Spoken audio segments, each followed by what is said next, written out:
आप देख रहे हैं इंडिया टाउन न्यूज, भारत की बात। नमस्कार, स्वागत है आपका इंडिया टाउन न्यूज के खास बुलेटिन खबरें राजनांदगांव में और मैं हूं आपके साथ निशा। तो चलिए खबरों की शुरुआत करते हैं। राजनांदगांव जिले में सुरक्षा व्यवस्था को नई ऊंचाइयों पर ले जाने के लिए 14 अगस्त को इंटीग्रेटेड कंट्रोल रूम का भव्य लोकार्पण किया गया था। यह आधुनिक नियंत्रण कक्ष जिले के महत्वपूर्ण चौराहों और संवेदनशील स्थलों पर लगाए गए हाईटेक सीसीटीवी कैमरों के माध्यम से 24 घंटे रियल टाइम निगरानी सुनिश्चित करेगा। इस उन्नत कंट्रोल रूम में पुलिस को स्मार्ट तकनीक से लैस किया गया है, जिससे अपराध नियंत्रण, ट्रैफिक प्रबंधन और आपातकालीन प्रतिक्रिया प्रणाली को और प्रभावी बनाया जा सकेगा। यह प्रणाली केवल निगरानी तक सीमित नहीं है, बल्कि कानून व्यवस्था बनाए रखने और त्वरित कार्रवाई के लिए पुलिस को कार्यों को भी गति प्रदान करेगी। राजनांदगांव की यह पहल स्मार्ट सुरक्षा के क्षेत्र में एक नया अध्याय खोल रही है, जो पूरे जिले की सुरक्षा को मजबूती देने में सहायक साबित होगी। ये तो बहुत अच्छी बात है। सबसे पहले तो पुलिस विभाग और जो आम जनता है उनको बहुत बहुत धन्यवाद कि उन्होंने राजनांदगांव में काफ़ी संख्या में संयुक्त रूप से कैमरे लगवाए हैं और कैमरे बहुत ज़रूरी थे। राजनांदगांव शहर में जिस प्रकार के क्राइम भी बढ़ते जा रहा है, धीरे धीरे लोग यहाँ पे वाहनों की संख्या इतनी बढ़ गई है कि यातायात भी बहुत बाधित होकर ट्रैफिक में फंस जाते हैं। तो कैमरा तीसरी नज़र बहुत ज़रूरी है। कहीं पे कुछ आपराधिक कोई घटनाक्रम घटित हो रहा है तो बड़ी आसानी के साथ उसे काबू में किया जा सकता है। ये कैमरा एक जो है बहुत अच्छा टूल है अपराधों के न केवल निकाल करने के लिए, रोकथाम करने के लिए भी। सीसीटीवी कैमरा से हमको जब कभी अपराध होता है तो उसके फुटप्रिंट के रूप में हमको अपराधी की पहचान करने में बहुत मदद मिलती है। और एक बार अगर अपराधी को ये मालूम हो जाता है कि इस एरिया में कैमरे हैं, तो उस एरिया में अपराधी आते नहीं डर के मारे कि सीसीटीवी फुटेज से उनकी पहचान हो जाएगी।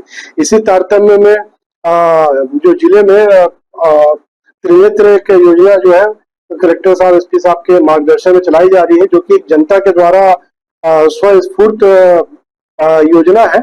इसमें जिले में करीब 385 सीसीटीवी कैमरे लगाए जा रहे हैं। आपको बताते खुशी होगी कि ऑलरेडी जनता ने पहले ही करीब 100 जनता के सहयोग से 152 सीसीटीवी एक्टिव रूप से चालू है। इसमें 385 और ऐड हो जाएंगे। अभी काफी कैमरे लग गए हैं इसी में प्रोग्रेस के रूप में, और शीघ्र ही जो है पूरा जिला जो है वो त्रिनेत्र योजना के तहत कवर हो जाएगा। राजनांदगांव जिले में महिला सशक्तिकरण को लेकर एक बड़ी पहल की जा रही है। जिले के ग्राम पंचायत कुमरदा, मोहड़, मोहारा और अर्जुनी में 30-30 लाख रुपए की लागत से सर्व सुविधा युक्त महातारी सदन का निर्माण किया जाएगा। इस योजना की घोषणा राजनांदगांव जिले के प्रभारी मंत्री विजय शर्मा द्वारा उनके हालिया जिले के प्रवास के दौरान की गई। जिला पंचायत अध्यक्ष किरण रविंद्र वैष्णव की पहल पर महिलाओं की मांग को देखते हुए यह निर्णय लिया गया। मंत्री शर्मा ने आश्वासन दिया कि आने वाले समय में जिले के सभी क्लस्टरों में महातारी सदन का निर्माण किया जाएगा। गणेश चतुर्थी के नजदीक आते ही चारों तरफ गणपति बप्पा के स्वागत की धूम मची हुई है। बेमेतरा जिले सहित आसपास के ग्रामीण अंचलों में इस बार बाल रूप गणेश की खास डिमांड देखने को मिल रही है। मूर्तिकारों के हाथ लगातार व्यस्त है और कार्यशालाएं दिन रात गुलजार है। बेमेतरा के मां भद्रकाली प्रांगण में पिछले 30 वर्षों से मूर्ति निर्माण कर रहे कलाकार इस बार खासे उत्साहित हैं। इन मूर्तिकारों का कहना है कि इस बार 2 फीट से लेकर 8 फीट तक की मूर्तियों के ऑर्डर उन्हें मिले हैं, जिनमें सबसे ज्यादा मांग बाल गणेश की है। कलकत्ता से आए ये कारीगर हर साल की तरह इस बार भी बेमेतरा पहुंच चुके हैं और अब तक 70 से अधिक प्रतिमाओं पर काम शुरू हो चुका है। परंपरा, कला और पर्यावरण के बीच संतुलन बनाते हुए ये मूर्तिकार इको फ्रेंडली मिट्टी की मूर्तियां बना रहे हैं। हम लोग कोलकाता से आता है, यहाँ 3-4 महीना हो गया ये मूर्ति बनाने चालू करे और बहुत साल से यहाँ आ रहे हैं। मतलब लगभग 30 साल हो गया। माता भद्रकाली मंदिर प्रांगण में हम लोग यही तैयारी करते हैं और पिताजी, दादाजी सब खानदान से हम लोग यही मूर्ति बनाते हैं। अभी गणेश भगवान का अंतिम रूप चल रहा है और जब गणेश निकल जाएगा इसके बाद हम लोग दुर्गा माता का तैयारी चालू हो जाएगा। जिले के खड़गांव पुलिस ने एक राष्ट्रीय स्तर की मार्शल आर्ट खिलाड़ी से लाखों की ठगी करने वाले आरोपियों को गिरफ्तार कर जेल भेज दिया है। यह कार्रवाई उस वक्त हुई जब पीड़िता के परिजनों ने थाने में शिकायत दर्ज कराई। पुलिस से मिली जानकारी के अनुसार मार्शल आर्ट खिलाड़ी गीतांजलि के ही सहपाठी राकेश सिन्हा और उसके चचेरे भाई टिकेंद्र सिन्हा ने साजिश रचकर उसे झांसे में लिया। मामले की गंभीरता को देखते हुए खड़गांव पुलिस ने तत्काल कार्रवाई करते हुए तीनों आरोपियों टिकेंद्र कुमार सिन्हा, राकेश गजेंद्र और भोज कुमार साहू को गिरफ्तार कर लिया। पूछताछ के बाद आरोपियों के खिलाफ धोखाधड़ी का मामला दर्ज कर विधिवत कार्रवाई की गई है। शहर में गणेश उत्सव की तैयारियां जोरों पर है। विभिन्न समितियों द्वारा पंडाल सजाने का कार्य तेजी से किया जा रहा है और माहौल भक्तिमय होता जा रहा है। पंडालों को रंग बिरंगी लाइटों और सजावटी सामग्रियों से सजाया गया है, जिससे राजनांदगांव शहर की गलियां उत्सव के रंग में रंगती जा रही है। समितियों द्वारा न केवल गणेश स्थापना की तैयारियां की जा रही है, बल्कि भव्य झांकियों की भी योजना बनाई जा रही है। कई स्थानों पर भगवान गणेश की अद्भुत झांकियों की तैयारी चल रही है। वहीं कुछ समितियां विसर्जन झांकी के लिए विशेष थीम पर कार्य कर रही है। इस बार श्रद्धालुओं को नए नए रूपों में गणेश प्रतिमाएं और भव्य झांकियां देखने को मिलेंगी। समिति सदस्यों और स्थानीय युवाओं में भारी उत्साह है और सभी आयोजन को भव्य और यादगार बनाने में जुटे हुए हैं। हमारे यहाँ उमंग गणेश समिति द्वारा लगभग 2700 वर्ष है लगातार। इसमें मूर्ति हमारा भव्य है। प्रतिवर्ष अनुसार हर साल हम लोग रखते थे स्थल सजावट, इस बार नहीं रख रहे हैं, लेकिन हमारा विसर्जन झांकी है। विसर्जन झांकी का थीम है खाटू श्याम और लठमार होली का प्रस्तुति उसमें दिखाया जाएगा। ये 2700 वर्ष है। ये तैयारी पूरी लगभग चल गया है और हमारी मूर्ति का आज आगमन भी है शाम को 5 बजे। सनातन संस्कृति में गणेशोत्सव का एक विशेष महत्व है। गणेशोत्सव सभी को एक साथ जोड़ने का पर्व है, जिसमें हर धर्म संप्रदाय के लोग मिलकर गणेश जी की प्रतिमा स्थापित करते हैं और हर्षोल्लास उमंग के साथ यह सभ्यता को हमेशा मनाते आ रहे हैं। बाल रत्न मंच गणेशोत्सव सेवा समिति रामाधीन मार्ग द्वारा इस वर्ष सांस्कृतिक रूप से गणेश जी की भव्य आकर्षक 16 फीट ऊंचाई की प्रतिमा स्थापित की जा रही है। मेरी संस्कृति मेरा आधार को सिरोधार्य करते हुए गणेश प्रतिमा में विभिन्न धार्मिक, सामाजिक, सांस्कृतिक, खेलकूद के विभिन्न आयोजन 11 दिवसीय इस पंडाल परिसर में किए जाएंगे। राजनांदगांव के शासकीय शिवनाथ विज्ञान महाविद्यालय में छात्र युवा मंच के द्वारा प्रतिभा सेवा सम्मान समारोह का आयोजन किया गया। इस खास मौके पर मंच के पदाधिकारियों और कार्यकर्ताओं द्वारा रक्तदान शिविर एवं निःशुल्क स्वास्थ्य जांच शिविर का आयोजन किया गया, जिसमें बड़ी संख्या में विद्यार्थियों और युवाओं ने भाग लिया। आयोजन का मुख्य उद्देश्य समाज में उत्कृष्ट कार्य करने वाले लोगों के जन्मदिवस को सेवा भाव के साथ अनोखे अंदाज में मनाना था। इस आयोजन में महाविद्यालय के छात्र छात्राओं ने बढ़ चढ़कर हिस्सा लिया और रक्तदान के प्रति जागरूकता का परिचय दिया। मंच के सदस्यों ने बताया कि ऐसे आयोजनों के माध्यम से युवाओं को सेवा, समर्पण और सामाजिक जिम्मेदारी के प्रति प्रेरित किया जाता है। मेरा यह तीसरा रक्तदान है। मैं रक्तदान करने की कोशिश हमेशा करती ही रहती हूँ। रक्तदान करने से हमारे बॉडी में मेटाबॉलिक एक्टिविटी इंक्रीज होती है और मैं चाहती हूँ कि सभी ब्लड डोनेट करें ताकि जो हेल्पफुल पीपल है उन तक हम ब्लड पहुँचा सकें। डोनेशन के हेल्प से हम ज़्यादा से ज़्यादा लोगों तक अपनी जो हेल्प है वो कर सकते हैं।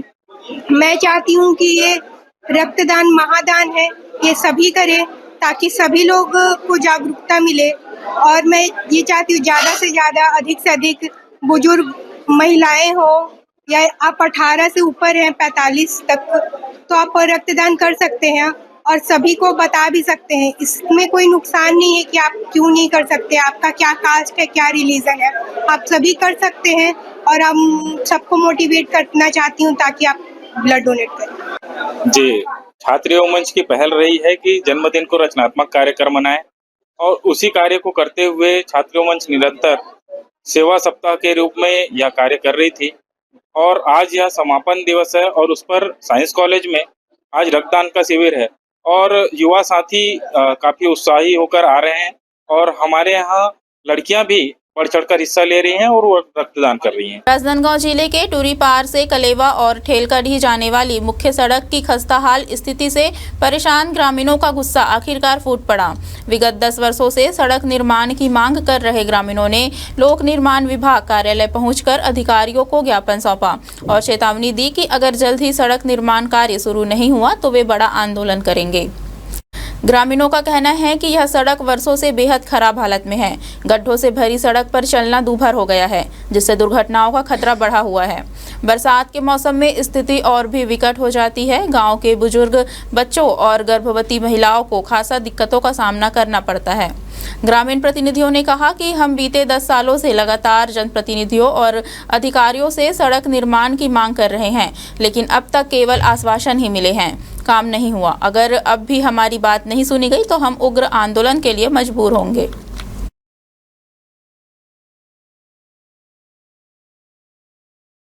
हमारा मांग है कि सड़क बने। सड़क जर्जर हो गया है, चलने लायक नहीं है, आदमी गिर रहे हैं, किसी के हाथ पैर टूट रहा है।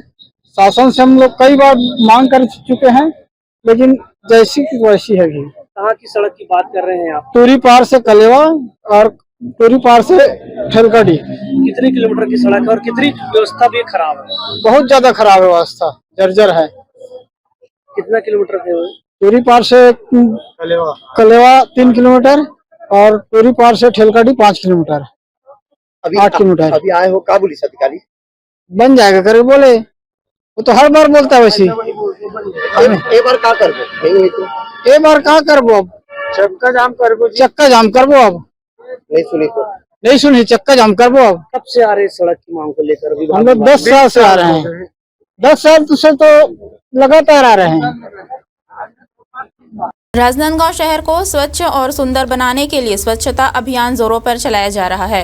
नगर निगम द्वारा जगह जगह सफाई अभियान चलाकर शहर को चमकाने की कोशिश की जा रही है, लेकिन हैरानी की बात यह है कि जहां जिलाधीश बैठते हैं वहीं कलेक्ट्रेट के पीछे और आसपास गंदगी का ऐसा आलम है, जिसे देखकर यह सवाल उठना लाजमी है कि क्या स्वच्छता केवल दिखावे के लिए हो रही है। कलेक्ट्रेट के पीछे का क्षेत्र कचरे का अड्डा बन चुका है। चारों ओर फैली गंदगी, प्लास्टिक कचरा और बदबू ने इस क्षेत्र को दयनीय बना दिया है। यही हाल जिला पंचायत कार्यालय के सामने का भी है, जहां आम जनता और अधिकारी दोनों का आना जाना लगा रहता है।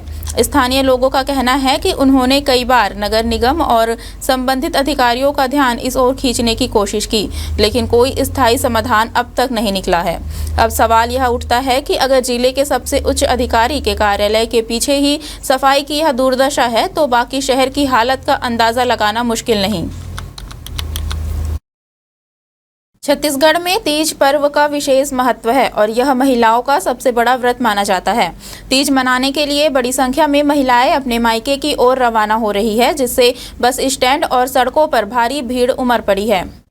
राजनांदगांव की बसों में महिलाओं की भीड़ टूट पड़ी है। स्थिति यह है कि बसों में सीटें तो दूर, खड़े होने की भी जगह नहीं मिल रही। यात्रियों की भारी भीड़ के कारण बस अड्डे पर अफरा तफरी का माहौल है।